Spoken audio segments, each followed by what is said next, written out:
What's up, everybody? Welcome to CFP Talks. My name is Joe Nissim. With me, as always, is Mr. Raman saying Raman. What's up, man? You know, dude, today's the day. You're not gonna believe this. I got coffee and I have Red Bull. Oh Like man, the it's one of classic. those. I mean, just dump it all. Just crush up some Adderall and put it in there, dude. Just mix it all up at this Don't take point. it. Crush it up so it really gets in there. It does the job.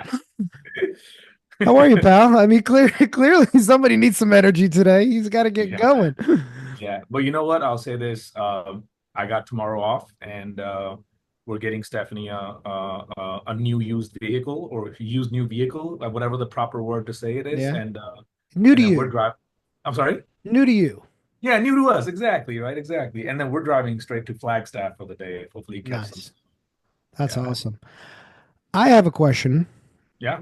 and I think one of the things that we as educators seem to be constantly battling, and I've talked to different, whether I talk to other tutors, people who run exam prep companies, um, and people at some of the major places that we talk about. I think that the constant battle that we have, the number one battle, is getting everybody to schedule studying Mhm.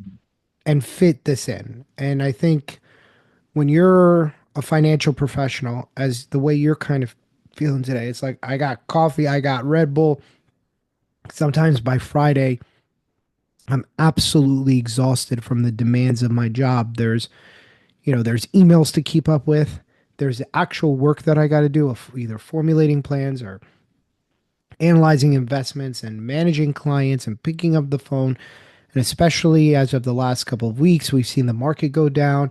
And even some of the people in our class are going, I have to take a lot of phone calls because the market is going down and people are curious inherently. They want to know what's going on. Should I be selling? Do we need to make adjustments? And obviously this is one of the biggest roles you have as a CFP or aspiring CFP is to be there when your clients need you. So, How the heck do we fit studying in with all these competing demands? And we even haven't talked about your family, your friends, the gym, having some time for yourself. How do I now, I'm struggling as it is to make the hours work. How do I now fit in studying?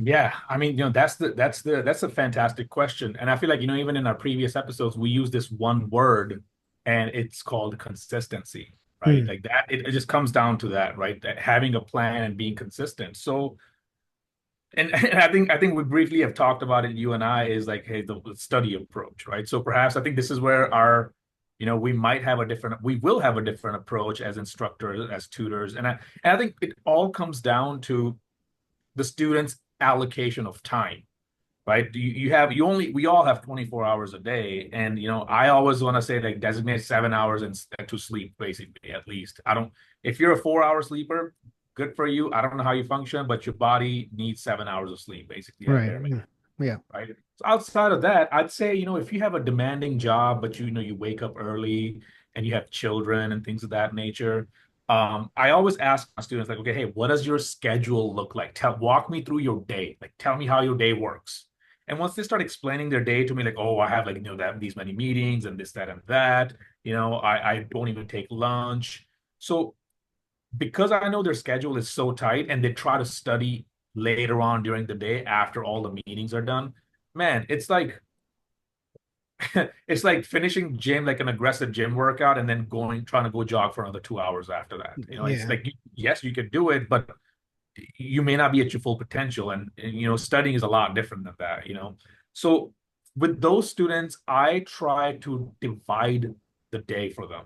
That way, you know what, I'll ask them, like, okay, Joe, so But what but time are you hang waking but up? hang on before you get into that because I want to ask you a lot more stuff about that because you and I have very different takes on that. Mhm. If somebody's saying to you, "I'm struggling to make the day work. I'm struggling to find 3 hours to study," is it the right time to take the test? When will it ever be, I guess, because like their life's not gonna change. right? Right. They're not. I mean, a lot of these financial professionals, right? They cannot stop with their work life. You know, it's just because they are. You know how they are. Like, I mean, these folks are, they're machines, right? They're so focused on building the business. The CFP exam is not really a primary function for them. So you try to sound like, hey, like if you want to pass this test, you have to stop this. And a lot of people, they just don't like the idea of that. I, And I it, don't I don't like the idea of that personally. yeah. Like I'll give you an example because I was building my business, my tutoring business, and to me, business always comes first. It will always supersede your studying.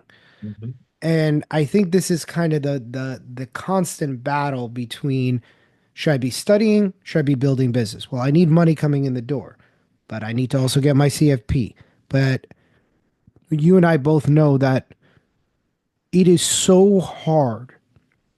It's so fucking hard to build momentum in your business where you constantly have a full pipeline that rejecting clients or not taking meetings feels like you're spitting in the face of the gods that put these clients at your doorstep, right? Like, and I always feel that in my own business that I hate the idea of at not least taking the meeting.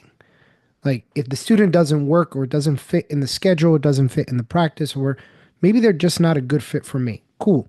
At least I know that walking out of that meeting going, yep, at least I took the meeting. It was 30 minutes, 45 minutes out of my day that at least I know and I'm not, and I get to continue stoking the fire of momentum here. The problem is when do I fit studying in? If I'm obsessed with my business and I'm sending emails out at 7 p.m., well, when does studying fit in? And if I do, okay, well, I'm going to actually allocate the last couple hours of my day every day. How productive am I? Is it Mhm. really moving the needle? Right. Do I sacrifice sleep? Do I get up and I do it in the morning? Do I not do it in the morning? Do I not? And I feel like, to some extent, like you said, like there's never a good time to take it. However, are there better times to take it? Like, what have you found? Like, when are better times for people to take it as opposed to worse times? Yeah.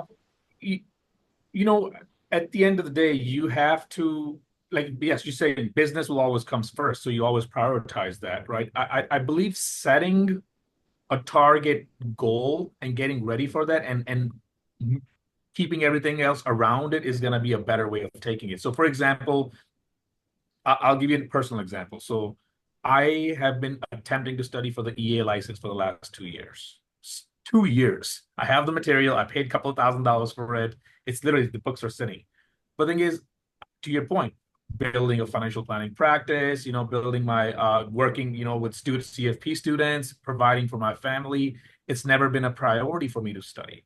But if I'm telling myself that I'd like to get my EA license by the end of this year, I have to prioritize EA license on top of prioritizing my business, right? So I have to make time for it. I have to, within my schedule, I have to carve out that time. Now, Mm, whether it's 3 hours at the end of the day or hour and a half in the morning, hour and a half in the afternoon, whatever that is. But I still have to carve that time out for a certain I'd say time window and just go at it. Like so for the mm, CFP exam, you got to carve out at least 3 months. At least 3 months. Now figure out how you want to carve out that 3 hour study. mm. Right? It's very mechanical if you think about it, Joe. Right? We know I we have agree. it's very mechanical. It's I like agree.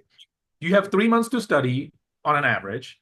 You can even allocate. I think the CFP board says how many hours you need to spend time studying. Like, is it like 250, I think, is I their was gonna say 300, yeah, something like that, and 250, three 300. So you 300 really is have a CFA number, but I think they've probably adopted some version of that, right? something like. I mean, some people might not need the 250, or some people might need the 300, right? Some people Mhm. might need the 200, Mm, right? I would always over allocate than under allocate, right? I So agree if with I that. know that okay, I need 300 hours and I have 3 months to study, can I allocate 300 hours within 3 months? And if I can't, then perhaps I need to study for 4 months, right? And then allocate that time. It's a system. You know it. It's a system.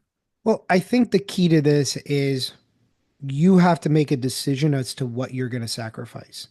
Because if, and I always draw the analogy to people is like, if I want you to pretend there's a cup in front of you, a clear glass, and I fill that cup all the way to the top, and there's no more room. So if I want to add more water to the cup, well, then I'm going to have to drink some water. I'm going to have to dump some water out. And for a lot of us, we're at the top of the glass. The 24 hours are full. So unless you're going to drain that cup in some way, there's really no way around it. And if there's one thing that I wish students would wrap their head around sooner, because I think that in my brain, I feel like the closer I get to the exam, the more I'm going to sacrifice. And you and I have both seen students who, the way they start preparing for the exam, they'll get more serious, but at the point that you get more serious, there's very little time left. And I've experienced this in even in class where people start off very casual and we have a conversation with them and say, "Hey, you're being a little too casual. You're too far behind. Get yourself caught up." And they're like, I'm busy at work, or I had this go on. The car broke down, so I had to go take it to the shop, and that burned half of my Saturday. So my Saturday got screwed up, and then I couldn't do it. And that's an issue with your mindset around it, that the exam has to be a priority. When I was taking CFA, I had to take my car to tire shop. I took my book and my laptop and I sat there and I studied in the tire shop like a Yeah. weirdo.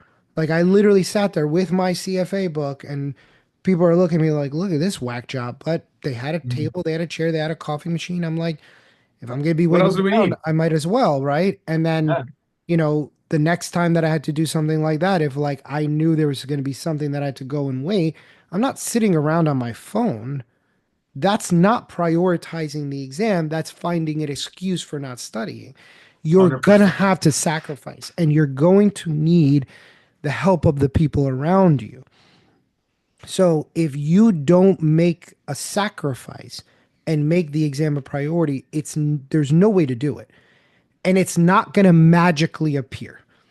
Right. You and I have had and I can think of a couple of students, and particularly I'm thinking of a couple students back in my one of my previous classes that we had the conversation at the 2 week mark. Hey, is this class for you? Because it's moving fast. Can you do it? Oh yeah, yeah, yeah, yeah, yeah.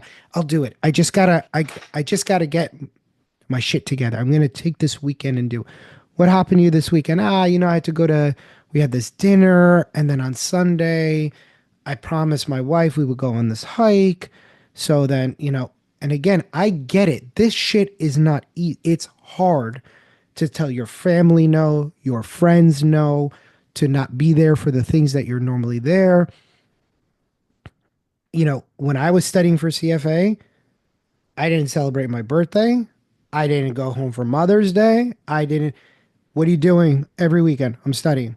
I'm studying until further notice. And Mhm. I think that had I not adopted that mindset of CFA first, everything else that is not work in CFA has to take a back seat, Exactly. Yeah. right? Because otherwise, if it's in for me, it was I worked from 7 to 4, I studied from 5 to 9. I worked from 7 to 4, I studied from, and that was my life every single day for 3 months. And it sucked because at the end of it, I'm just like 6 weeks, 7 weeks of doing it, not going to the gym that much. I don't see anybody. I feel like I'm in a void. Like Uh-huh. and you That's start to that's feel it. Yeah, that's the part. Joe, I'd like to share this one student I had like years ago. He was a 70-year-old CPA, Mm. 70 years old. And he's like, I want to pass the CFP exam. And I'm like, why? He goes, I love financial planning. He's like, I want to implement financial planning in my practice. Man, that guy had discipline for like life, basically. He was from Houston, so we had the Houston commonality. And and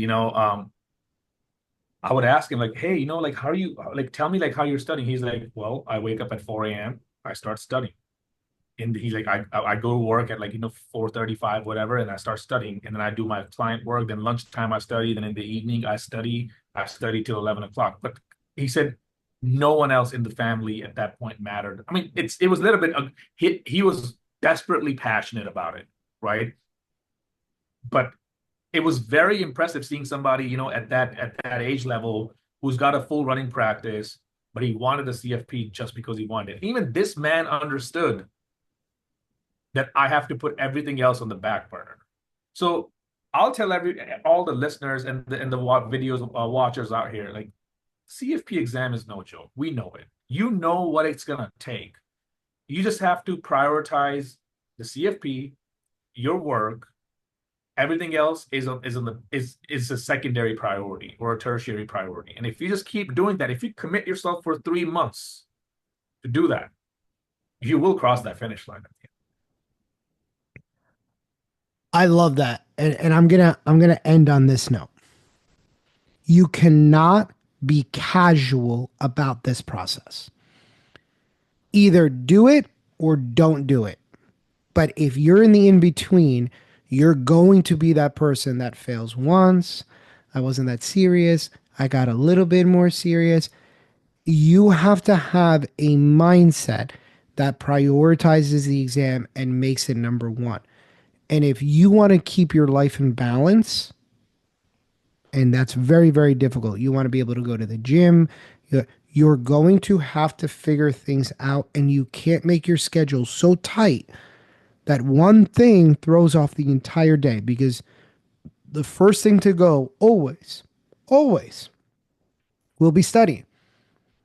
Do not be casual. My version of this, and for better or for worse, is the thing for me that gets always put on the back burner is my housework, my gym, my car. Like literally, when I was writing questions for CFP and I spent about 2 straight months, it was a big project, right? I wrote 2,000 CFP questions. It took me 5 hours a day. I probably spent 8 hours a day. I treated Saturday and Sunday just like work days. And I did that for 2 straight months. It sucked. And at some point, like, and the more that I sacrificed, the better that the work got. Now, I was very fortunate to have support at home where somebody was taking care of dinner, but there was also a lot of ordering out, and there was a lot of, so I was very, very fortunate that my fiance was cleaning the house and taking care of the dishes and doing all the little things that made my life easier. But that time period was just, it was so rigorous that it had to be so disciplined that if I wanted to do anything, we're going out to dinner. Well, we got to be home by this time. Everything was on a time clock, and it stinks. There's no, but if you really want to do something that's worthwhile, then you got to take the approach to do something that's worthwhile. You can't get amazing results with casual effort.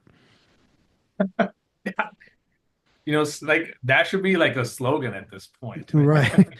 For real. Like you can't get that. And so you're going to have to take an unconventional approach to get unconventional results. And the thing is that everybody's looking at CFP as this gold standard. So you can't get the gold standard with, bronze level effort. Average effort. Yeah, You know, exactly. like so, and that's the thing that if you're going to train your mindset and you take nothing away else from this episode other than this cannot be casual. This is not a casual exam. This is not an exam that's going to test one thing about what. This is problem solving. This is reading comprehension. This is behavioral management. And for everybody who thinks the exam is subjective, it is not. There's a clear, correct answer. You may not agree with it, but it is Hey, not subjective. You may not like it. It is not subjective. I did this with CFA. Oh, the stupid answer.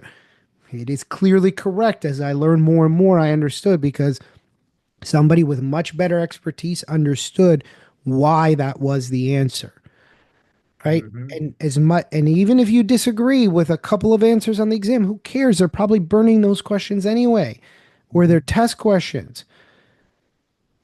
Go in and treat this like it is the most important thing that you have going on right now. And if you do, the results will come and they'll come quickly.